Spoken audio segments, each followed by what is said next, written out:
morning students, this is Poonam Khaitan and I welcome you to MKH video series. Students, today we are going to start your book Civics and chapter first on equality. तो हम जब civics की बात करते हैं तो this is all about your society. ठीक है, सोसाइटी में हम किस तरीके से रह रहे हैं, क्या क्या चीज़ें हो रही है, क्या उसका बेस है, उन सब चीज़ों के बारे में हम सिविक्स के अंदर डिस्कस करते हुए चलते हैं. तो जब हम बात करते हैं सिविक्स की और उसके अंदर आपका चैप्टर भी क्या है, फर्स्ट किस पे बेस है, इक्वालिटी पे. इस चैप्टर के अंदर हम ये स्टडी करेंगे कि हमारी सोसाइटी के अंदर हम जिस इक्वालिटी की बात कर रहे हैं कितने लिमिट के अंदर किस जो रेशो के अंदर वो इक्वालिटी एट प्रेजेंट है और कुछ चीज़ें जो है वो सिर्फ बुक के अंदर रहती हैं. ठीक है, तो चलिए बात करते हैं. इसके अंदर आप ये देखेंगे कि India is a democratic country. ये हम अब जो प्रीवियस क्लासेस हैं क्लास 6 के अंदर भी आपने स्टडी किया है कि इंडिया जो है वो क्या है, एक डेमोक्रेटिक कंट्री है. और इक्वालिटी जो है, इक्वालिटी की अगर हम बात करते हैं जो कि इस चैप्टर का नेम भी है, is the key feature of democracy. यानी ये जब अगर आप डेमोक्रेसी की बात करेंगे तो आपको इक्वालिटी पे फोकस करना ही पड़ेगा. अगर वहाँ पे इक्वालिटी नहीं है तो डेमोक्रेसी हो ही नहीं सकती. बाकी फीचर्स को आप कितना मर्जी फॉलो कर लें, अगर इक्वालिटी नहीं है किसी भी कंट्री के अंदर तो वो डेमोक्रेटिक कंट्री नहीं हो सकती है. ये क्या कर रही है, इन्फ्लुएंस करती है सभी एस्पेक्ट्स को ऑफ इट्स फंक्शनिंग. मतलब जितने भी एस्पेक्ट्स हैं, जितने भी फैक्ट्स हैं related to democracy, all works on equality. ठीक है, तो इक्वालिटी को अपना बेस मान के चलते हैं तभी सारी चीज़ें जो हैं उस सिस्टम के अकॉर्डिंग चलती हैं. अब फर्स्ट जो टॉपिक है इसमें है इक्वल राइट टू वोट.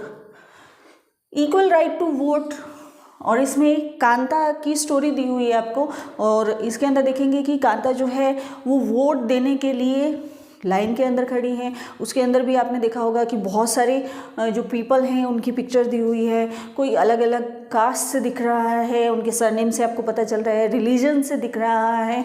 और आप ये देखेंगे कि कांता भी देख रही है कि वहाँ पे उसके जो एम्प्लॉयर हैं, यानी जिनके यहाँ पे वो काम करती हैं, वो जो अशोक कुमार जी हैं या जो भी उनका नेम है, वो भी उसी लाइन के अंदर है.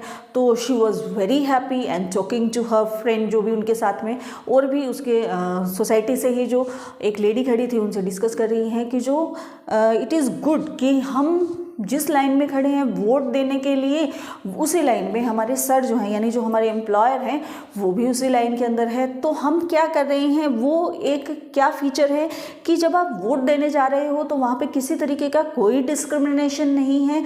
आप भी उसी लाइन में खड़े हैं और आपके जो एम्प्लॉयर हैं वो भी खड़े हैं, या कोई और रिलीजन का, किसी और कास्ट का, डजेंट मैटर कि आप किस कास्ट से, किस रिलीजन से या किस फाइनेंशियल स्टेटस से बिलोंग करते हैं, डजेंट मैटर. अगर ऐसा नहीं है कि आप पुअर हैं तो पीछे खड़े होंगे और आप रिच हैं तो सबसे आगे खड़े होंगे, ऐसा कुछ भी नहीं है. यानी वहाँ पे हमें क्या देखने को मिल रही है, इक्वालिटी.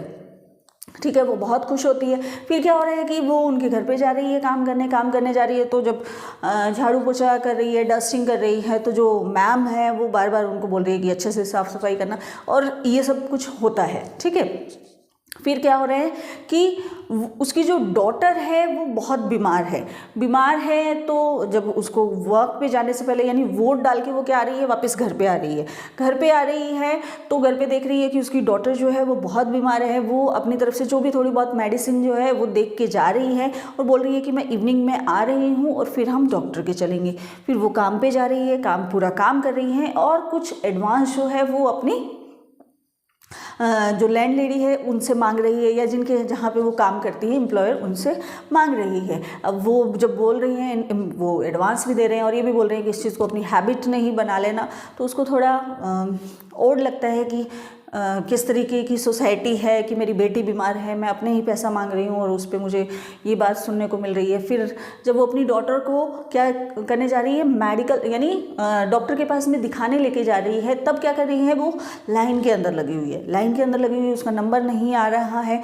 तो वहाँ पे खड़ी होकर वो ये सोच रही है कि आज जो मुझे मनी की तरफ से प्रॉब्लम हो रही है, मनी का इशू है, गवर्नमेंट हॉस्पिटल में दिखाने जाना पड़ रहा है, बहुत सारी लंबी लाइन में लगना पड़ रहा है, और अगर यहाँ पे अगर वो मैं अपने एम्प्लॉयर की बात करूँ या किसी और रिच पर्सन की बात करूँ तो शायद उसको इतना वेट नहीं करना पड़ता। तो ये कुछ चीज़ें हैं सोसाइटी के अंदर जिसकी वजह से हमारी कंट्री के अंदर, यानी जिसको हम एक डेमोक्रेटिक कंट्री बोलते हैं, और डेमोक्रेटिक कंट्री का बेस क्या है, इक्वालिटी। बट वहाँ पे इक्वालिटी होते हुए भी क्या है, डिस्क्रिमिनेशन है, अनइक्वालिटी है।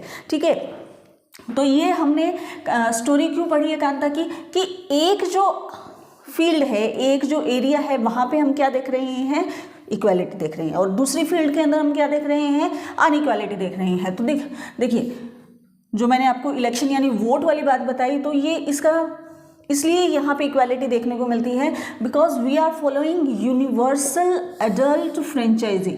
ये एक सिस्टम होता है जब आप कोई भी कंट्री जो है डेमोक्रेटिक कंट्री बनती है तो मोस्टली कंट्री इस फीचर को लेके चलती हैं। अब ये फीचर क्या होता है कि जो भी पर्सन, उसकी एक अडल्ट एज डिसाइड कर ली जाती है। लाइक इंडिया के अंदर हमारे यहाँ पे क्या एज है वोट देने की, 18 या फिर 18+ यानी 18 साल या उससे ज़्यादा अगर आप हो जाते हैं then you have right to vote. तो आपका क्या बन जाएगा, एक वोट बन जाएगा। अब उस एक वोट की वैल्यू क्या होगी, वो भी 1 ही होगी।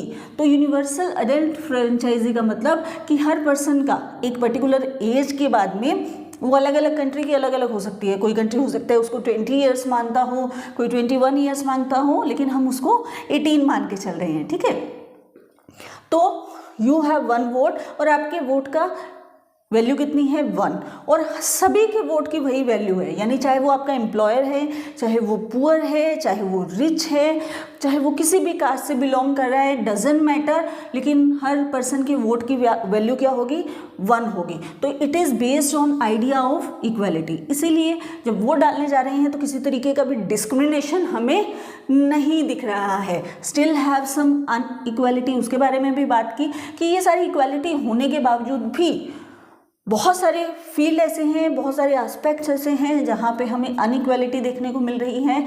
जो हमने बात की कि कई बार सोर्सेज जो हैं वो उतने अवेलेबल नहीं हो पाते हैं, जिसकी वजह से हमें अनइक्वालिटी दिखती है। और भी ये तो आप रिच पुअर किसी और बेस पे हमने अनइक्वालिटी को देखा, तो और भी बहुत तरीके हैं, बहुत सारे काइंड्स हैं अनइक्वालिटी के या इक्वालिटी के। ठीक है, तो अदर काइंड्स ऑफ इक्वालिटी देखिए, Kanta is one of many people who live in democratic country India. तो कांता जो है उन पर्सन्स में से एक है जो कि डेमोक्रेटिक इंडिया के अंदर रहते हैं। Who have right to vote, उनको वोट देने का राइट है, कांता को भी है, बाकी सबको भी है। लेकिन फिर भी क्या है, बट डेली लिविंग और वर्किंग कंडीशन जो है आर फार फ्रॉम इक्वल। ठीक है, तो अब जो डेली लाइफ के जो चैलेंजेस हैं वो उसके बहुत है। उसको क्या करना पड़ रहा है, इस रूटीन में सुबह सुबह अपने घर का काम करके जा रही है। जो सोसाइटी है, जिस बस्ती के अंदर वो रह रही है, वो बहुत गंदी है। उसके घर के पीछे क्या हो रहा है, ड्रेनेज ऐसा बह रहा है जिसकी वजह से बहुत ज़्यादा मॉस्किटोज़ हो रही हैं या बहुत गंदगी फैल रही है, जिसकी वजह से बहुत सारी जो डिजीज़ हैं वो उनकी बस्ती के अंदर जा रही है। तो वहाँ पे क्या है, डिस्क्रिमिनेशन है, अनइक्वालिटी है। क्यों? क्योंकि जो डेवलप्ड एरिया है वहाँ पे बहुत सारे एम्प्लॉयज़ इस तरीके से सिर्फ साफ़ सफाई करने जा रहे हैं, तो वहाँ का एरिया बहुत साफ रह रहा है। लेकिन यहाँ पे इतनी साफ़ सफाई नहीं है, बहुत क्लीनलीनेस नहीं है, जिसकी वजह से वहाँ बीमारियाँ फैल रही है, या इतने रिसोर्सेज वहाँ पे अवेलेबल नहीं करवाए गए हैं। पानी के लिए उनको एक लाइन में लगना पड़ रहा है, जबकि जो डेवलप्ड एरिया है या जो पोश एरिया जिसको हम बोलते हैं, उनके घर के अंदर ही टैप के थ्रू पानी आ रहा है, जबकि इनको क्या करना पड़ रहा है, बाहर जाना पड़ रहा है। तो ये क्या है, ये डिस्क्रिमिनेशन है, अनइक्वालिटी है। तो बहुत सारी डेली लाइफ के जो चैलेंजेस हैं वहाँ पे अभी भी आपको पुअर, रिच और भी कई एस्पेक्ट्स के अकॉर्डिंग आपको अनइक्वालिटी देखने को मिलती है। ठीक है, अपार्ट फ्रॉम बीइंग पुअर। तो ऐसा ज़रूरी नहीं है कि हम पुअर या रिच की ही बात करें। ये अगर हम कांता की बात करें तो वो पुअर या रिच कि चलिए आप बोल सकते हैं कि जो पुअर हैं उसको ज़्यादा काम करना पड़ रहा है, कम पैसे मिल रहे हैं, जो रिच हैं उसको कम काम करना पड़ रहा है और ज़्यादा पैसे मिल रहे हैं। लेकिन वो और भी बहुत सारे तरीके हैं, डिफरेंट वेज ऑफ अनइक्वालिटी। अब वो कौन कौन से तरीके हैं उनके बारे में हम देखते हैं। यस, तो और क्या क्या फॉर्म हो सकती है, दिस इज कॉमन फॉर्म क्या है हमारे इंडिया के अंदर कास्ट सिस्टम। अब कास्ट सिस्टम को आप किस तरीके से जानेंगे, आपकी बुक के अंदर भी लिखा हुआ है और आपको ये भी दिखने को मिल रहा होगा कि बॉक्स में अलग अलग तरीके की ऐड, आपको एडवर्टीजमेंट जो है वो देखने को मिल रहे हैं। अब क्या हो रहा है कि कास्ट सिस्टम के बेस पे बहुत तरीके के डिस्क्रिमिनेशन होते हैं, तो मतलब वो रिच और पुअर से अलग हैं। अगर आपका जो फाइनेंशियल स्टेटस है वो किसी से आप अच्छे हैं या कम हैं, और सामने वाला क्या है कि वो लोअर कास्ट से है और आप फाइनेंशियली आपसे बहुत ऊपर है, तो भी वहाँ पे डिस्क्रिमिनेशन देखने को मिलता है। उसका एक एग्जांपल ये है कि आपको जब भी आप न्यूज़पेपर उठाएंगे, उनको देखेंगे आपको एडवर्टीजमेंट मिलेगी जिसमें आपको मैट्रिमोनियल एडवर्टीजमेंट की अगर हम बात करें तो उनमें देखने को मिलता होगा कि इस कास्ट की इतनी हाइट के लिए, इतनी हाइट के पर्सन के लिए, और ये जो है वो क्या चाहिए, एक ब्राइड चाहिए, ऐसे ही इस गर्ल के लिए और ग्रूम चाहिए। तो अलग अलग कास्ट वाले क्या करते हैं, अपनी ही कास्ट के लिए यानी उसको स्पेसिफाई कर देते हैं कि हमें इसी कास्ट का इतना क्वालिफाइड पर्सन चाहिए। किसके लिए चाहिए, हमारे बेटे की शादी के लिए या हमारी बेटी के मैरिज के लिए। तो इस तरीके, ये क्या है, ये कास्ट सिस्टम है। यानी हम बहुत एजुकेटेड हैं, हम बहुत रिच भी हैं या पुअर भी हैं, फिर भी हम क्या कर रहे हैं, मैरिज के लिए स्पेसिफाई उस कास्ट को ही हम अलाउ कर रहे हैं, बाकी कास्ट को अलाउ नहीं कर रहे हैं। तो ये क्या है, ये भी तो अनइक्वालिटी ही है। तो ये बहुत बड़ा इशू है हमारे इंडिया के अंदर। और अगर रूरल एरिया की बात करें तो हम ये सोचते हैं कि चलो वो वहाँ पे एरिया थोड़ा सा छोटा होता है, उनका जो परसेप्शन है वो वहीं तक लिमिटेड होता है। लेकिन ये सारी ऐड की हम बात कर रहे हैं, जिन एडवर्टीजमेंट की बात कर रहे हैं, वो रूरल एरिया से बहुत कम आती हैं। हम अर्बन एरिया की बात कर रहे हैं, जो पढ़े लिखे लोग हैं, जो एजुकेटेड लोग हैं, वो इस तरीके की एडवर्टीजमेंट देते हैं। तो क्या है, डिस्क्रिमिनेशन है। ठीक है, फिर आपको एक स्टोरी पढ़नी है, स्टोरी ऑफ ओम प्रकाश वाल्मीकि। ये क्या है, बहुत फेमस दलित राइटर हैं। इन्होंने एक बुक लिखी है, रॉट ऑटोग्राफी। ऑटोग्राफी क्या होती है, ऑटोग्राफी का मतलब होता है ऑटोबायोग्राफी, ऑटोबायोग्राफी। ऑटोबायोग्राफी का मतलब क्या होता है कि अपने ऊपर, अपनी लाइफ के ऊपर खुद ही कुछ लिखना, उसको हम बोलते हैं ऑटोबायोग्राफी। किसी और पर्सन पे लिखते हैं तो हम क्या बोलते हैं, बायोग्राफी। ठीक है, ये ध्यान रखेंगे। तो क्या नेम है उस बुक का, जूठन। ठीक है, इसके बारे में भी बात करेंगे। थोड़ा सा इस वर्ड को हम बता देते हैं। दलित राइटर मैंने यहाँ पे लिखा, सो आप लोगों में से कई बच्चों के माइंड में जो है वो क्वेश्चन आ सकता है कि व्हाट इज़ दलित, और आपकी बुक के अंदर में भी इसको डिफाइन किया हुआ है। उसी डेफिनेशन को, उसी डिस्क्रिप्शन को हम यहाँ पे समझा रहे हैं। तो दलित क्या है, is a term that lower caste use to address themselves. यानी कुछ लोअर कास्ट जिनको हमारी सोसाइटी में माना जाता है कि they belongs to lower caste, तो वो अपने आप को क्या बोलते हैं, दलित बोलते हैं। अब लोअर कास्ट और एक्चुअल में इसका मीनिंग क्या होता है, ब्रोकन।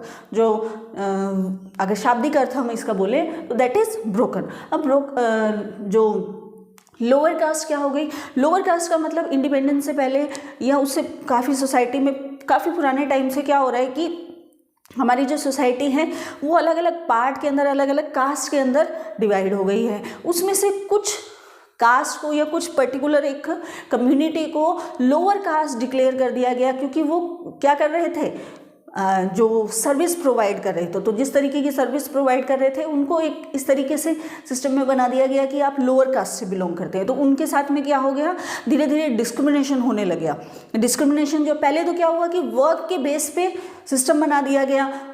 उस टाइम में ऐसा कुछ डिस्क्रिमिनेशन का नहीं था, बट धीरे धीरे लोग जो है वो अपनी परसेप्शन उसके अंदर ऐड करते गए, और फिर वो अपर कास्ट और लोअर कास्ट का सिस्टम बन गया, जिससे कि क्या हो गया कि वो लोग अपर कास्ट के लोगों के साथ बैठ नहीं सकते, उनके घर आ नहीं सकते, उनके घर का पानी नहीं पी सकते, उनके घर की चीज़ों को टच नहीं कर सकते। तो इस तरीके के बहुत सारे डिस्क्रिमिनेशन उनको फेस करने पड़े, जिसकी वजह से आज के टाइम में बहुत सारे रूल भी बने हुए हैं उनको सेव करने के लिए। अब जो ओम प्रकाश वाल्मीकि है, उन्होंने अपनी एक ऑटोबायोग्राफी यानी जूठन, जो एक बुक का नेम है, वो लिखी है, यानी अपनी लाइफ के ऊपर ही। तो उन्होंने क्या लिखा है, उन्होंने डिस्क्राइब किया है, आप सुन के हैरान हो जाएंगे कि ऐसा भी होता है सोसाइटी के अंदर।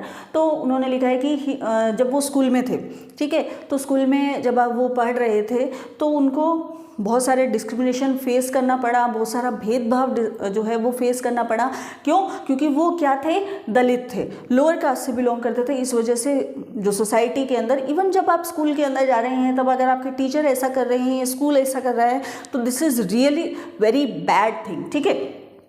तो उनको क्या करना पड़ रहा है, अलग बैठना पड़ रहा है, यानी बाकी जो स्टूडेंट्स हैं जो कि अपर कास्ट से बिलोंग कर रहे हैं उनसे उनको अलग बिठाया जा रहा है, ठीक है।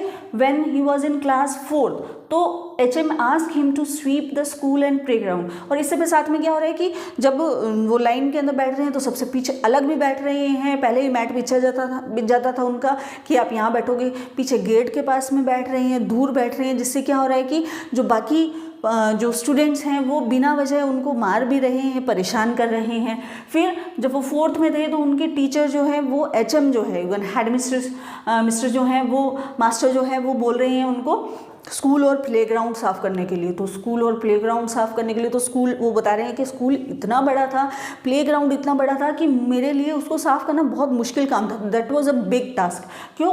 क्योंकि आप बात कर रहे हैं क्लास 4th के स्टूडेंट्स की, और आप देखिए कि कितना छोटा होता है क्लास 4th का बच्चा। तो ये जो एक्टिविटी है वो कई दिनों तक होती जा रही है, मतलब रोज़ उससे यही काम करवाया जा रहा है। वो पूरा मिट्टी में भर गए हैं, वो बच्चा जो है पूरा डस्ट से उनका फेस कवर हो गया है, पूरी मिट्टी अंदर जा रही है, और उस छोटे बच्चे को कुछ काम करना आता भी नहीं है और इतना एबल भी नहीं है, कैपेबल नहीं है वो फिजिकली भी, ठीक है। और वो वहाँ झाड़ू निकाल रहा है, उसकी क्लास के स्टूडेंट्स यानी उसके जो फ्रेंड्स हैं या जो उसके क्लास के क्लासमेट हैं वो क्या कर रहे हैं, वो तो वहाँ क्लास में बैठ के पढ़ रहे हैं। HM भी उनको बाहर से वहाँ देख रहे हैं, और डेफिनेटली बच्चे तो बच्चे हैं, आपस में मजाक भी उड़ाते हैं। तो बहुत सारी चीज़ें एक साथ में हैपन हो रही हैं। वो बता रहे हैं कि उनके साथ में इतना ज़्यादा डिस्क्रिमिनेशन हुआ कि उनको पानी पीने की परमिशन नहीं थी, कि इतना काम कर रहे हैं उसके बाद में भी उनको वाटर की भी परमिशन नहीं थी। तो one day his father saw him sweeping, मतलब एक दिन उनके फादर जो है वो स्कूल के आगे से निकल रहे थे, तो उन्होंने देखा कि उनका बेटा जो है वो स्वीपिंग कर रहा है, झाड़ू निकाल रहा है पूरे स्कूल के अंदर। तो वो आते हैं, कंप्लेन करते हैं, HM को कंप्लेन कर रहे हैं और थोड़ा शाउट भी करते हैं कि अभी तो आप टीचर हो इसलिए मैं आपको छोड़ रहा हूँ, मेरा बच्चा यहाँ पढ़ेगा और इसके जैसे और भी यहाँ पे पढ़ेंगे। तो कुछ उन्होंने एक्शन भी लिया, ठीक है। तो ये क्या है, ये कास्ट सिस्टम के बेस्ड आपने देखा कि किस तरीके का डिस्क्रिमिनेशन होता है। ऑल्दो अगर आप किसी डेवलप स्टेट के अंदर रह रहे हैं, एरिया में रह रहे हैं, तो वहाँ अब ये चीज़ें ऑलमोस्ट ख़त्म हो गई है, बट कुछ एरिया अभी भी ऐसे हैं इंडिया के अंदर जहाँ पे ये शायद डिस्क्रिमिनेशन अभी भी रहता होगा, but this is not a good thing, right. फिर आपको दिया हुआ है कि कुछ पर्टिकुलर जो रिलीजन है वो क्या कर रहे हैं, वो घर रेंट पे लेने के लिए सर्च कर रहे हैं। जब वो सर्च कर रहे हैं तो उनको घर नहीं मिल रहा है due to their religion. Mr and Mrs Asif के नाम से दिया हुआ है कि वो जब घर सर्च कर रहे हैं तो उनको घर नहीं मिल रहा है। फिर बहुत दिनों तक जब ऐसा उनको घर नहीं मिला तो जो उनका ब्रोकर था, जो उनको सजेस्ट कर रहा था कि आपको कहाँ लेना चाहिए या किस एरिया में घर लेना चाहिए, तो उन्होंने सजेस्ट किया कि आप अपना नेम चेंज करके देख लीजिए। और जब उन्होंने मिस्टर एंड मिसेस कुमार बताया लोगों को कि हमारा नेम ये है, तो उनको ईजिली घर अवेलेबल हो गया। तो ये भी क्या है, कास्ट बेस्ड या रिलीजन बेस्ड जो डिस्क्रिमिनेशन हमें सोसाइटी में देखने को मिलता है। तो ये कुछ अलग अलग तरीके के डिस्क्रिमिनेशन है, अनइक्वालिटी है, जो एक डेमोक्रेटिक कंट्री होने के बाद में भी हमारी सोसाइटी में, इंडिया के अंदर, कंट्री के अंदर हमें देखने को मिलती है, ठीक है। और next topic is recognising dignity. So dignity को पहचानना यानी उसको एड्रेस करना। What is dignity? सो पहले आप डिग्निटी का मीनिंग जानेंगे, then you will understand the topic what is dignity और किस चीज़ को हम रिकॉग्नाइज करने की कोशिश करें। तो dignity means you can say self respect, ठीक है। तो जो रिस्पेक्ट होती है, रिस्पेक्ट मतलब जो कोई पर्सन आपकी कर रहा है, सेल्फ रिस्पेक्ट मतलब कुछ रिस्पेक्ट ऐसी होती है जो हम अपने आप की भी करते हैं। यानी कि कोई पर्सन अगर हमें टॉर्चर कर रहा है, अगर गलत एटीट्यूड दिखा रहा है, तो हमें हर पर्सन के अंदर, ह्यूमन बींग्स के अंदर ये डिग्निटी रहती है कि कोई पर्सन आपकी इंसल्ट नहीं करे, तो वो इंसल्ट नहीं होनी चाहिए, उसको अगर आप सेव करके रखिए, दैट इज कॉल्ड डिग्निटी। तो डिग्निटी, अब डिग्निटी को हम कैसे रिकॉग्नाइज करें? When person are treated unequality their dignity is violated, यानी जब कोई पर्सन जो है वो अनइक्वालिटी उसके साथ में होती है तो उसको क्या होता है, उसकी जो डिग्निटी है यानी जो सेल्फ रिस्पेक्ट है वो वायलेट हो रही है, यानी उसको वो नुकसान पहुंच रहा है। तो जैसे कि हमने क्या है ओम प्रकाश वाल्मीकि के केस में देखा, ये अंसारी जो कि अपने लिए क्या ढूंढ रहे थे, एक रेंट का मकान ढूंढ रहे थे, होम ढूंढ रहे थे, तो उनको भी बहुत सारी जो अनइक्वालिटी को फेस करना पड़ा। तो इससे क्या हो रहा है कि जब जो ओम प्रकाश वाल्मीकि के साथ में हो रहा है, वो बच्चा जो है वो क्या कर रहा है, स्वीपिंग कर रहा है, झाड़ू निकाल रहा है, तो उसकी जो रिस्पेक्ट है, जो उसकी डिग्निटी है वो हर्ट हो रही है, वो वायलेट हो रही है। तो जब भी किसी पर्सन को किसी अनइक्वालिटी के कारण उसको हर्ट किया जाता है तो उसकी डिग्निटी वायलेट हो रही है, जैसा कि हमने इन दोनों केसेस के अंदर देखा। और भी बहुत सारी केसेस हैं, यानी कास्ट के बेस पे, रिलीजन के बेस पे आपको बहुत सारी जगह आपकी डिग्निटी जो है वो वायलेट होती है, तो वो नहीं होना चाहिए, वो इक्वालिटी के अंदर नहीं आता। उसको हम यूँ नहीं बोल सकते कि आप इक्वल, हम आपको राइट दे रहे हैं, तो यहाँ पे तो इक्वल राइट जैसा कुछ भी नहीं है। तो ये चीज़ भी ध्यान देने वाली है कि जब आप इक्वालिटी की बात कर रहे हैं, डेमोक्रेटिक कंट्री की बात कर रहे हैं, तो वहाँ पे किसी भी पर्सन की डिग्निटी जो है वो किसी भी रीज़न की वजह से वायलेट नहीं होनी चाहिए, चाहे वो पुअर है, चाहे वो रिच है, चाहे वो मैन है, चाहे वो वीमेन है, डजेंट मैटर, कि हर पर्सन को जो है वो हर चीज़ के अंदर इक्वल राइट होना चाहिए। और आप किसी को भी इंसल्ट नहीं करो, आप किसी को भी नुकसान नहीं पहुंचाओ, उसको हर्ट नहीं करो, ठीक है। तो ये चीज़ें भी ध्यान रखने वाली होती हैं इक्वालिटी की बात अगर हम करते हैं। देन इंडियन डेमोक्रेसी की हम बात करते हैं कि ये तो हमने कुछ सोशल लेवल पे चीज़ें देखी कि इस तरीके की अनइक्वालिटी हम लोगों को सोसाइटी के अंदर देखने को मिलती हैं। तो अगर हम इंडिया के सिस्टम की बात करें तो क्या देखने को मिलता है? The Indian constitution recognises every person as equal, यानी जो इंडिया का कॉन्स्टिट्यूशन है, कॉन्स्टिट्यूशन मतलब इसको हम सबसे हाई वैल्यू देते हैं। इंडिया के अंदर कॉन्स्टिट्यूशन को बहुत ज़्यादा वैल्यू दी जाती है, और हमारे यहाँ पे जितनी भी चीज़ें चलती हैं, जो भी सिस्टम काम करता है, वो किसके, उसका बेस क्या है? कॉन्स्टिट्यूशन। तो वहाँ पे क्या किया गया है, उसके अंदर कुछ लॉज बनाए गए हैं, कुछ प्रोविजंस बनाए गए हैं, उनके बारे में पढ़ते हैं, जिससे कि आपको चीज़ें क्लियर हो जाएंगी कि किस तरीके से कॉन्स्टिट्यूशन जो है वो हर पर्सन को इक्वल मेजर करता है, हर पर्सन को इक्वल राइट प्रोवाइड करता है। There are several laws that works to see that people are treated with dignity and as equal, यानी बहुत सारे लॉज बनाए गए हैं जिसके अंदर ये देखा गया कि उस टाइम जब कॉन्स्टिट्यूशन बनाया गया और आगे आने वाले टाइम में क्या क्या चीज़ें रह सकती हैं, किस तरीके का सिनेरियो हम लोगों को फेस करना पड़ता है, उन चीज़ों को बेस बना के क्या बनाया गया, कॉन्स्टिट्यूशन के अंदर लॉज बनाए गए हैं, जिसके अंदर ये कुछ नियम बनाए गए हैं कि आप किसी भी तरीके का डिस्क्रिमिनेशन नहीं करेंगे। अगर कोई ऐसा करता है, लॉ का मतलब नियम, और नियम या कानून जो है, लॉ की बात करते हैं तो वो ऐसा होता है कि जब अगर कोई उसको ब्रेक कर रहा है तो उसके लिए क्या मिल रहा है, पनिशमेंट मिल रही है। अब अगर आपको पनिशमेंट मिलेगी तो कहीं ना कहीं उसका क्या रहता है, थोड़ा फियर रहता है, फियर रहने की वजह से सामने वाला पर्सन उस चीज़ को कम कर देता है या बंद कर देता है। तो इसीलिए ये लॉज भी बनाए गए हैं हमारे कॉन्स्टिट्यूशन के अंदर इस डिस्क्रिमिनेशन को कम करने के लिए या ख़त्म करने के लिए, ठीक है। तो कुछ प्रोविज़न देखेंगे जो हमारे कॉन्स्टिट्यूशन के अंदर बनाए गए हैं, और बहुत ही बढ़िया प्रोविज़न यहाँ पे बनाए गए हैं जिसके बेस पे हमारी सोसाइटी के अंदर ये डिस्क्रिमिनेशन कम भी हुआ है। तो वो प्रोविज़न्स जो हैं वो क्या हैं, और इन प्रोविज़न्स को आप ये भी ध्यान रखेंगे, लिख लेंगे, और अगर आपको डिटेल में जाना है तो आप इसको बुक के अंदर भी और भी इसको डिफाइन करके दिया हुआ है, तो ये हेडिंग के थ्रू आप इसको लर्न कर सकते हैं। ये क्वेश्चन आपके एग्ज़ाम के अंदर आ सकता है कि कुछ जो प्रोविज़न है कॉन्स्टिट्यूशन के अंदर जो कि एक पर्सन को इक्वल राइट देते हैं, इक्वल मानते हैं, क्या क्या तरीके के प्रोविजंस आपके कॉन्स्टिट्यूशन के अंदर बनाए गए हैं। So there are some provision, every person is equal before law, यानी इंडिया का कोई भी पर्सन, चाहे वो मैन है, विमेन है, इवन प्रेसिडेंट से लेकर एक सर्वेंट तक हर किसी को ये राइट है, हर कोई क्या है, इक्वल है। कहाँ पे? लॉ की अगर बात करते हैं, अगर आप कानून की बात करते हैं, अगर आप ने कोई मर्डर किया और प्रेसिडेंट ने भी कोई मर्डर किया या पीएम ने भी कोई मर्डर किया, तो दोनों की सिचुएशन को अलग अलग नहीं माना जाएगा। ये नहीं है कि वो कंट्री के प्रेसिडेंट हैं या सीएम हैं या पीएम हैं तो उनको राइट हो जाता है कि वो किसी का मर्डर कर सके, और आप जो है वो एक ऑर्डिनरी पीपल हैं, पब्लिक हैं, तो आपको राइट नहीं है। तो ऐसा नहीं है। जब आप लॉ की बात करते हैं यानी कानून के सामने कौन है, हर पर्सन इक्वल है। तो ये बहुत ही बढ़िया प्रोविजन है।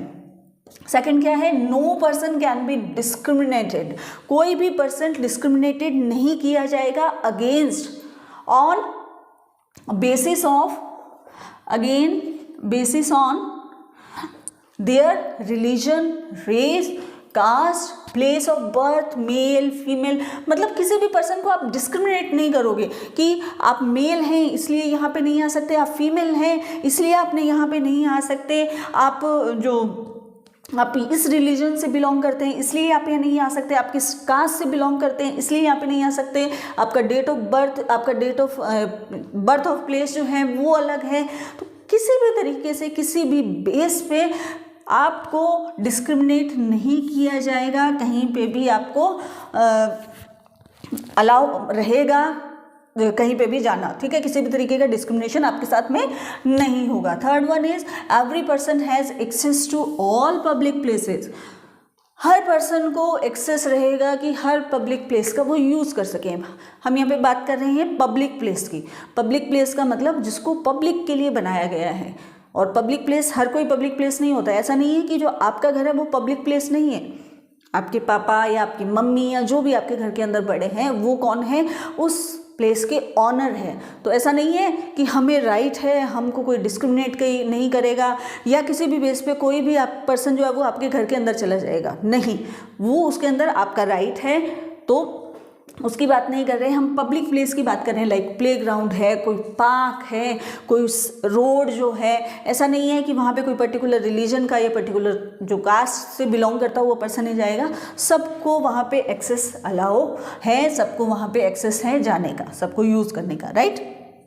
अनटचेबिलिटी हैज़ बीन अबॉलिश्ड, इसको बिल्कुल अबॉलिश कर दिया गया है। अनटचेबिलिटी मतलब कि जब छूआछूत रहता है कि हम इस कास्ट के पर्सन को अलाउ नहीं करेंगे, इस कास्ट के पर्सन को हमारे जो घर के अंदर, या इनके हाथ का हम पानी नहीं पिएंगे, या कुछ भी इस तरीके की अगर एक्टिविटी होती है जो कि पहले बहुत ज़्यादा चलती थी सोसाइटी में, जो कि कम हो गई हैं, कई एरिया में तो बिल्कुल ही बंद हो गई है, तो वो अच्छी बात है। तो ये अनटचेबिलिटी है, ये बिल्कुल अबॉलिश कर दी गई है। कोई अगर ऐसा करता है तो उसको पनिशमेंट मिलती है। तो ये जो प्रोविज़न बनाए गए हैं ये सिर्फ यूँ नहीं है कि हमारे कॉन्स्टिट्यूशन के अंदर इनको लिख दिया गया है एंड दैट्स इट, या हम ऑरली उसको बता रहे हैं, ऐसा नहीं है। अगर इनमें से किसी भी चीज़ को आप फॉलो नहीं करते हैं या इसको आप इसके अगेंस्ट जाते हैं इन प्रोविज़न के, then you have to be punished, आपको पनिशमेंट मिलेगी, कंफर्म है ये। तो ये ध्यान रखेंगे। अब क्या होते हैं कि दो तरीके हो सकते हैं, गवर्नमेंट के दो तरीके हो सकते हैं जो कि क्या इम्प्लीमेंट करने की, इक्वालिटी। क्योंकि ये कॉन्स्टिट्यूशन के अंदर सारी चीज़ें लिख दी हैं, फिर भी जो गवर्नमेंट होती है उसकी ड्यूटी बनती है कि वो सोसाइटी के अंदर इक्वालिटी को इम्प्लीमेंट करे। अब वो दो तरीके से करती है। एक तरीका हो सकता है थ्रू लॉ के थ्रू जो है वो इम्प्लीमेंट करवा सकती है। तो मैं वी टोल्ड यू कि बहुत सारे जो लॉ हैं वो ऑलरेडी बने हुए हैं, उनको आप बढ़िया से इम्प्लीमेंट करती है गवर्नमेंट की। ये लॉ बने हुए हैं, उनके लिए अवेयरनेस लेके आती है, लोगों को बार बार बताती है अलग अलग तरीके से, और उनके जो पनिशमेंट है उनको भी बताती है ताकि लोगों में उस चीज़ का डर रहे और वो इन सारे प्रोविजंस के अगेंस्ट नहीं जाए। और एक तरीका क्या हो सकता है, थ्रू गवर्नमेंट प्रोग्राम या स्कीम। अब ये जो होती है ये बहुत ज़्यादा काम करने वाली चीज़ें होती हैं। जब गवर्नमेंट किसी तरीके की स्कीम ऐसे चलाती है, कुछ प्रोग्राम्स ऐसे चलाती हैं जो कि सोसाइटी से अनइक्वालिटी को भगा सकते हैं और डिस्क्रिमिनेशन को ख़त्म कर सकते हैं, तो इस तरीके की स्कीम अगर चलाती हैं तो वो कई बार बहुत ही अच्छी चल जाती है। उसमें से एक बहुत ही फेमस स्कीम या प्रोग्राम रहा है मिड डे मील स्कीम। अब मिड डे मील स्कीम क्या होती है वो बात करते हैं। मिड डे मील से आपको समझ में आ रहा होगा, मिड डे यानी दोपहर का खाने की बात कर रहे हैं, ठीक है। तो ये जो स्कीम है वो कहाँ चलाई गई, स्कूल्स के अंदर, ठीक है। स्कूल्स जो होते हैं, स्कूल मतलब गवर्नमेंट जो स्कूल होते हैं उनकी बात कर रहे हैं। तो गवर्नमेंट स्कूल के अंदर मिड डे मील बनाना ज़रूरी है। मिड डे मील इसलिए बनाई जाती है कि गवर्नमेंट स्कूल के अंदर क्या हो रहा है कि जब आप स्पेशली विलेजेस के अंदर देखेंगे या सिटी के अंदर भी देखेंगे तो बहुत सारे जो पुअर जो बच्चे होते हैं वो वहाँ पे स्टडी करते हैं। अब वहाँ पे वो स्टडी कर रहे हैं तो गवर्नमेंट ने ये नोटिस किया कि बहुत सारे बच्चे जो हैं वो आते ही नहीं हैं स्कूल में। क्यों नहीं आते हैं? अब उसका जब रीज़न सर्च किया गया तो उसका मेन रीज़न ये रहता है कि वो पुअर हैं, ठीक है। आप फीस नहीं वो दे सकते, इसलिए आप गवर्नमेंट स्कूल में पढ़ रहे हैं। आप गवर्नमेंट स्कूल में पढ़ रहे हैं तो आप पढ़ने के लिए तो फीस नहीं देनी पड़ रही। लेकिन क्या करते थे कि जो पुअर पीपल हैं वो क्या करते हैं, छोटे छोटे बच्चों को ही अपने बच्चों को घर चलाने के लिए काम पे लगा देते हैं। तो वो क्या करते हैं, काम पे लग जाते हैं बेचारे छोटे छोटे बच्चे। अब वो बच्चे घर काम पे जाएंगे तो स्कूल कैसे आएंगे? तो वो बहुत ही अजीब सी कंडीशन हो जाती है कि ना तो बच्चा स्कूल आ पाता है, आता है तो 2 दिन आ रहा है, 4 दिन 5 दिन नहीं आ रहा, तो उसका तो कोई बेनिफिट ही नहीं है, आपको रेगुलर होना पड़ेगा। तो इसका एक सोल्यूशन ये निकाला गया कि क्यों ना बच्चों को स्कूल के अंदर ही मील प्रोवाइड करवाई जाए, यानी खाना जो दिन का प्रोवाइड करवाया जाए, ताकि वो बच्चे स्कूल की तरफ थोड़ा अट्रैक्ट हों। और एक जो रीज़न है हंगर का, जिसकी वजह से उनको बाहर जाना पड़ रहा है, वो नहीं जाना पड़े। तो सब तमिलनाडु जो है वो फर्स्ट स्टेट था 2001 के अंदर जिसने इस स्कीम को अपने यहाँ के जो स्कूल्स थे उनके यहाँ पे इम्प्लीमेंट किया। ये स्कीम बहुत अच्छी चली, उसका बहुत बेनिफिट हुआ। जो सुप्रीम कोर्ट है उन्होंने ऑर्डर दिया कि आने वाले 6 मंथ के अंदर इंडिया के सभी स्टेट्स जो हैं इस स्कीम को इम्प्लीमेंट करेंगे। और अब इंडिया के अंदर सभी स्टेट्स के अंदर ये स्कीम चलती है, यानी सभी गवर्नमेंट स्कूल में मिड डे मील बनाना कंपलसरी है, मैंडेटरी है, वहाँ पे बनती है। अब क्या हो रहा है, इसके बहुत सारे पॉजिटिव इफ़ेक्ट्स जो हैं वो देखने को मिले। बहुत पॉजिटिव इफ़ेक्ट्स आप मुझे बताइए कि क्या क्या हो सकते हैं। सोचिए क्या क्या हुआ होगा। जो रीज़न्स पे हमने बात की कि बच्चे जो हैं वो क्या कर रहे हैं, काम करने के लिए घर से बाहर जा रहे हैं, तो इनको बहुत ही बढ़िया अमाउंट के अंदर मील मिल रही है, बहुत ही रिच क्वालिटी की मिल रही है। ऐसा नहीं है कि कुछ भी कचरा पका के दे दिया या कुछ घटिया क्वालिटी की चीज़ें प्रोवाइड करवाई जा रही है, ऐसा नहीं होता है। बहुत ही ऑब्जर्वेशन उस पर रहता है, बहुत लोग उस पर काम करते हैं, उसका एक पूरा रिकॉर्ड बनता है जो कि गवर्नमेंट के डेटाबेस के अंदर जाता है। तो बहुत ही बढ़िया सी ये स्कीम चल रही है। तो बहुत सारे पॉजिटिव इफ़ेक्ट्स इसके देखने को मिल रहे हैं कि ये क्या, इसने क्या किया, कास्ट प्रेजुडिस को बिल्कुल कम कर दिया। क्यों किया? देखिए, स्कूल के अंदर जब बच्चे पढ़ते हैं तो वहाँ पे हम उस कास्ट के बेस पे उसको नहीं लेके चलते हैं। हम पुराने टाइम की बात नहीं कर रहे हैं, हम आज के इंडिया की बात कर रहे हैं। टीचर जो है वो इस तरीके का कोई डिस्क्रिमिनेशन नहीं रखते हैं। आपकी क्लास के अंदर भी आपने जिस भी स्कूल में जिस भी एरिया के अंदर पढ़ रहे हैं, डजंट मैटर कि आप किस कास्ट से किस रिलीजन से बिलोंग करते हैं, आप सभी फ्रेंड्स एक साथ बैठ के जब लंच टाइम होता है क्या करते हैं, लंच करते हैं, साथ में चीज़ों को शेयर भी करते हैं। क्या कभी किसी ने पूछा कि आप कौन सी कास्ट से बिलोंग करते हैं, कौन से रिलीजन से बिलोंग करते हैं? और हो सकता है फॉर नॉलेज आपने बात कर ली हो, बट क्या उस चीज़ का आपकी फ्रेंडशिप पे कोई फ़र्क पड़ा? नहीं पड़ा, और पढ़ना भी नहीं चाहिए, ठीक है। तो क्या हो रहा है कि सब बच्चे को खाना कहाँ मिल रहा है, मील कहाँ मिल रही है, स्कूल के अंदर। अब स्कूल के अंदर मील मिल रही है तो सब बच्चों को खाना मिल रहा है। सब स्टूडेंट्स जो है वो एक लाइन में बैठकर एक साथ खाना खा रहे हैं, मील ले रहे हैं, और कोई फ़र्क नहीं पड़ता कि आप कौन सी कास्ट से बिलोंग करते हैं, कौन से रिलीजन से बिलोंग करते हैं। तो अब जो बच्चों के अंदर या टीचर्स के अंदर थोड़ा बहुत भी था कि कास्ट की वजह से कुछ माइंड में उनके रहता है, तो वो एटलीस्ट हम बच्चों के माइंड से उस चीज़ को निकालते जा रहे हैं। तो इस चीज़ को इसने रिड्यूस किया, कास्ट जो एक सिनेरियो था बच्चों के माइंड में या पेरेंट्स के माइंड में। फिर दलित जो वुमेन है उसको क्या किया गया, उनको थोड़ी प्रेफरेंस दी गई, उनको एम्प्लॉयड किया गया किसके लिए, ये खाना बनाने के लिए। मतलब जो दलित वुमेन थी खाना बनाने के लिए, इस मील को बनाने के लिए स्पेशली दलित वुमेन को एम्प्लॉयड किया गया, वही खाना बनाती थी। अब इनके हाथ का बना हुआ जिनको कि आप क्या कर रहे हैं, अबॉलिश कर रहे हैं, उनको मना कर रहे थे, उन्हीं को ही खाना बनाने के लिए रखा गया।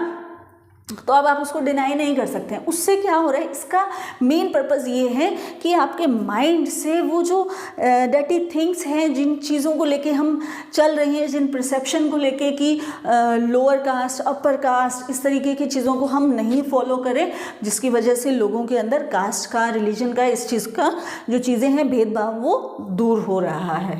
फिर हंगर जो है, पुअर स्टूडेंट्स जो थे उनका सबसे बड़ा इशू क्या था, हंगर था। आपको आप अगर फील्ड बेस पे सोचेंगे या ग्राउंड बेस पे, ग्राउंड लेवल पे अगर हम सोचें, अगर कोई पर्सन ऐसा है जिसको खाना ही नहीं मिल रहा है तो क्या वो स्टडी की तरफ मूव करेगा? नहीं करेगा, क्योंकि उसका कंसंट्रेशन ही नहीं है। जब आपका पेट खाली है तो आप कंसंट्रेट कर ही नहीं पाएंगे। एक पुराना सॉन्ग है, भरा हो पेट तो इंसान जगमगाता है, सताए भूख तो ईमान डगमगाता है। तो ये एक्चुअल में ट्रू है, क्योंकि अगर आपका पेट खाली है, अगर आपको फूड नहीं मिल रहा है तो आप स्टडी की तरफ तो बिल्कुल फोकस नहीं कर पाएंगे, आप उधर नहीं भागेंगे, स्कूल की तरफ नहीं भागेंगे। आप क्या करेंगे, आप ऐसा काम ढूंढेंगे जिससे आपकी भूख जो है वो शांत हो सके, और वैसा ही होता था।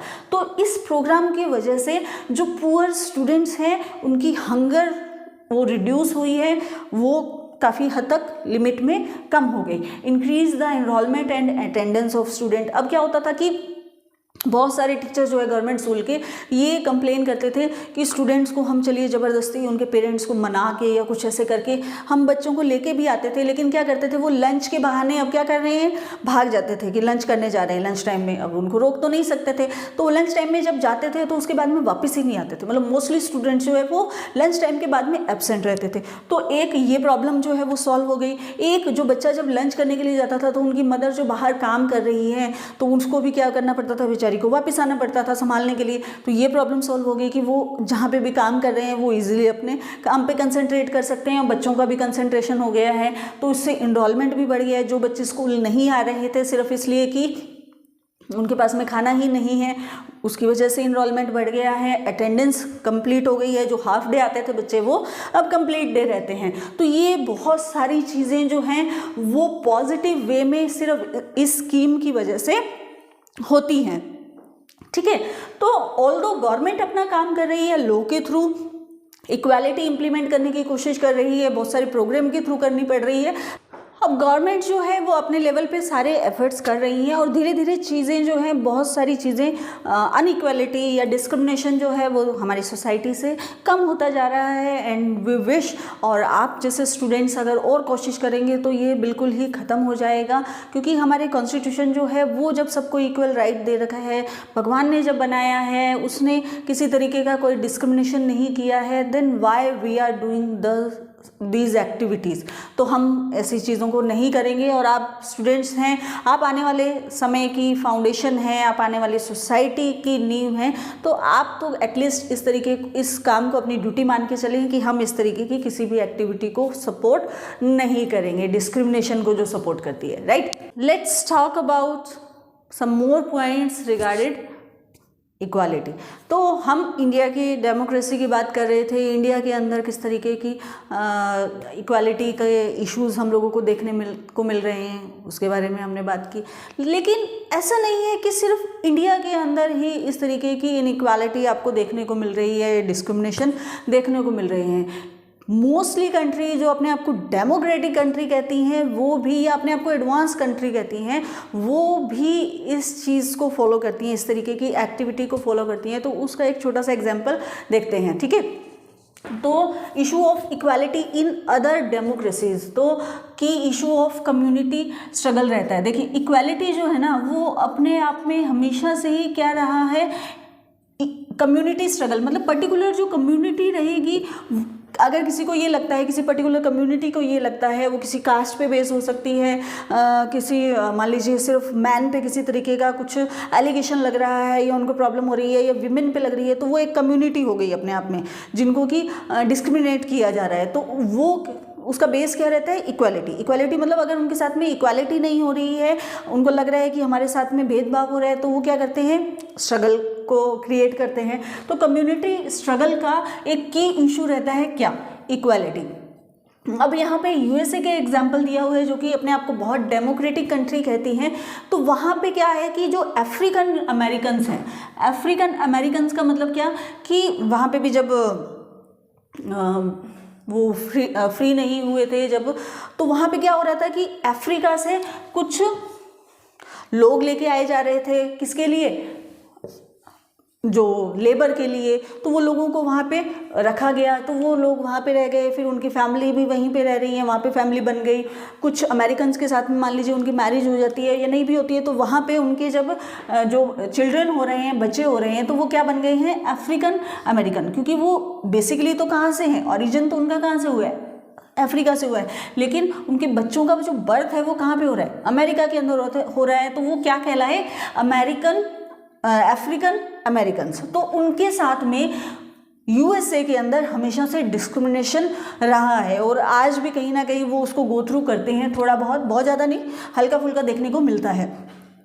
तो वो क्या कर रहे थे कि वो उनकी जो लाइफ्स हैं वो बहुत ही ज़्यादा अनइक्वल लग रही थी। मतलब उनको ये लग रहा था कि उनके साथ में हमेशा से भेदभाव हो रहा है, बहुत सारी चीज़ों में जाने का उनको राइट नहीं था, बहुत सारे एरिया के अंदर इवन पब्लिक जो ट्रांसपोर्ट है उसको यूज़ करने के लिए भी प्रेफरेंस जो है वो किसको मिलती थी? यूएसए वालों को। अफ्रीकन जो अमेरिकन्स हैं उनको उसकी प्रेफरेंस नहीं मिलती थी। ठीक है, तो बहुत सारी चीज़ें थी जिसकी वजह से उनको डिस्क्रिमिनेशन देखने को मिलता था, फेस करना पड़ता था। क्या होता है कि जब बहुत ज़्यादा कोई चीज़ हाइट तक बढ़ जाती है तो उसके लिए मूवमेंट होने शुरू हो जाती है। तो वहाँ के लोगों ने क्या किया? थोड़ा स्ट्रगल करना स्टार्ट किया। एक मूवमेंट होता है वहाँ पे 1950 के अंदर जिसको कि equal right for African Americans. ये मूवमेंट क्या हो रहा है कि वहाँ पे जब हम वहीं के होके रह गए हैं, जब हम यूएस के अंदर आके रह रहे हैं, हमारे बच्चे भी यहीं पे उनका बर्थ हुआ है, फिर हमें क्यों राइट्स नहीं दिए जा रहे हैं जो कि यूएसए वालों को दिए जा रहे हैं? आप ही तो हमें लेबर कराने के लिए यहाँ पर लेकर आए और आप हमें राइट्स भी नहीं दे रहे हैं। तो this is not a good thing और आप ये हमारे जो ह्यूमन राइट्स हैं उसके जस्ट अगेंस्ट है। तो वहाँ पे एक 1950 के अंदर मूवमेंट शुरू होता है। वहाँ पे एक लेडी जो है रोज़ा पार्कर, जो कि क्या है? अफ्रीकन अमेरिकन वुमेन है, वो एक मूवमेंट चला रही है। वहाँ पे मूवमेंट चला, that was civil right movement. Civil right movement के नाम से वहाँ पे चला क्योंकि उनको as a civilian, as a human उनके भी कुछ राइट्स बनते हैं। तो वो राइट्स के खिलाफ क्या चल रहा है? वहाँ पे मूवमेंट चल रहा है, लोग स्ट्रगल कर रहे हैं, लोग सड़कों पे आ रहे हैं, गवर्नमेंट के खिलाफ जो है वो कुछ इस तरीके की एक्टिविटी हो रही है। तो फाइनली क्या होता है? सिविल राइट एक्ट बनता है 1964 के अंदर। तो ये रोज़ा पार्कर ने इस तरीके की चीज़ें क्यों की? देखिए क्या हो रहा है कि रोज़ा पार्कर काम कर रही है, काम करके क्या कर रही है? घर जा रही है।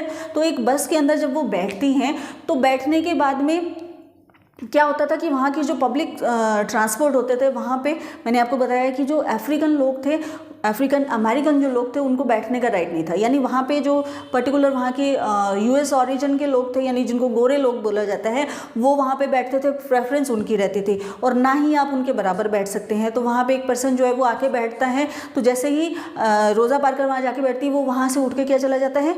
दूसरी सीट पर चला जाता है। तो उसको रोज़ा पार्कर को बहुत ज़्यादा फील होता है और उसके बाद में ये मूवमेंट को वो लीड करती हैं और ये मूवमेंट के फाइनली उनको क्या मिलता है? एक एक्ट बनता है जिसके अंदर अब इनके साथ में जो भी डिस्क्रिमिनेशन हो रहा था किसी भी बेस पे, रेस के बेस पे, रिलीजन के बेस पे या नेशनल ओरिजिन के बेस पे।